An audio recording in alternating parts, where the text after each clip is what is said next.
Welcome back to Power Lunch. Shares of Intel are having their worst day since 1974, falling 26% after poor earnings. Joining us now is Vivek Arya, who covers semiconductors at Bank of America. He downgraded Intel this morning, saying they're not equipped to compete with NVIDIA and AMD, and there are no easy or quick fixes for their problems. And he joins us now. Vivek, it's great to see you. And I mean, again, this is not like down 26% off an all-time high. The shares were down 40% going into this, and it's been, I think, on like a 4-year slide. Thanks, Kelly. I think what's going on is a mix of both the industry factors and then some company-specific factors. From an industry side, yes, demand for AI is very strong. But when you go outside of AI, the demand, whether it's in the enterprise environment or telco or industrial or automotive, is not really doing that well. And Intel's presence kind of exposes them to a lot of those cyclical factors. So there are industry forces at play. But in the specific case of Intel, I think in some ways it's a classic case of innovator's dilemma. The company did everything right for nearly 4 decades when it was the leader in PC and server CPUs. It kept on making them better and better. But I think that in hindsight made them miss the mobile cycle. It made them miss this move in the industry towards a fabless and a foundry model where either you are focusing on manufacturing or you're focusing on design like most of their competitors are. And more recently, I think it made them miss the whole AI cycle where there is a shift from serial to parallel processing. So I think they have suffered from a combination of both industry and company-specific factors, and this thing is not going to turn around very quickly. We do think we might have to wait till 2026 to see any tangible signs of progress. This is obviously a Harvard Business School or anybody, pick your business school case waiting to be written because there are many, many, many companies that have had exactly this kind of phenomenon that you describe happen to them. What is the fix here, or is there a fix here? So what I think Intel still has going for them is they do a very strong brand name.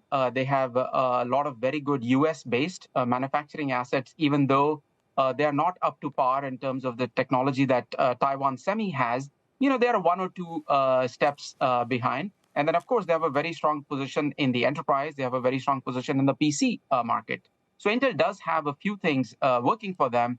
The challenge is that the spending in the industry, the broader demand environment is soft, and a lot of the spending is shifted to AI. And AI requires a very different kind of investment in silicon and systems and software.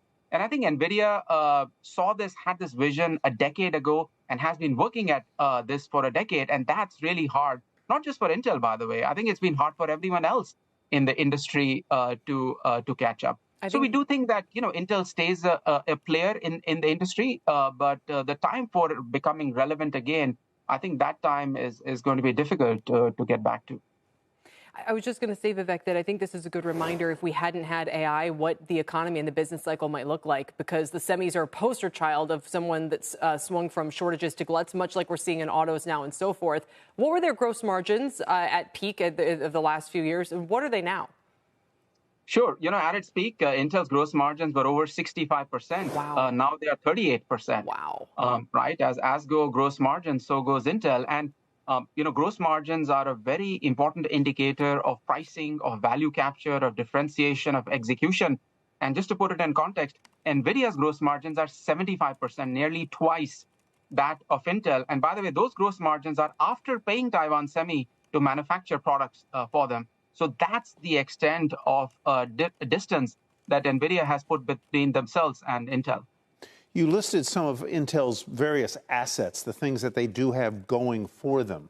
But how do they deploy or use those assets to get back to where they'd like to be? What is the path out or forward? Sure, Tyler. I think some of it is macro in nature also, that as we, there's a reason everyone is clamoring for rate cuts because the broader demand environment is not that strong. So as and when we do get that cyclical pickup, next year, for instance, there is the end of life of Windows 10. So many enterprise CIOs might be encouraged to upgrade their laptops. So that can certainly help Intel. If, let's say, there is a geopolitical situation in China and Taiwan, Intel's US-based manufacturing can grab more market share. More recently, we saw, for example, when there was a strike, when there was an issue with CrowdStrike, a lot of Intel-based laptops with their vPro product were able to actually come out of that issue very quickly. So Intel definitely has assets that work for them. But the big picture thing is that they are trying to simultaneously compete with the best designers on the planet, which are AMD and Broadcom and NVIDIA and Marvell's of the world, and trying to compete with the best manufacturing entity, which is Taiwan Semi, and trying to run both a marathon and sprints at the same time. I think is just very difficult in this industry. A 30-point collapse in margins. I mean, they've come back from something like this before, or is this just completely different this time because of the competitive pressures? I think it's tougher this time around, and the irony is that their PC business, as much as there can be a recovery in demand for their PC business, because they fell behind in manufacturing, a lot of their PC chips are actually being manufactured by Taiwan Semi. Yeah. So as a result, there is a higher input cost, and their own internal fabs are less filled, and that's another reason why we see that gross margins. Because if you look at Intel's Q2 sales, they were in line with expectations. The big miss was nearly a 500 basis point delta in gross margins because of this shift in where it's being produced. It's fascinating. Vivek, thanks for helping illuminate their problems today. We appreciate it. Thank you. Vivek Arya.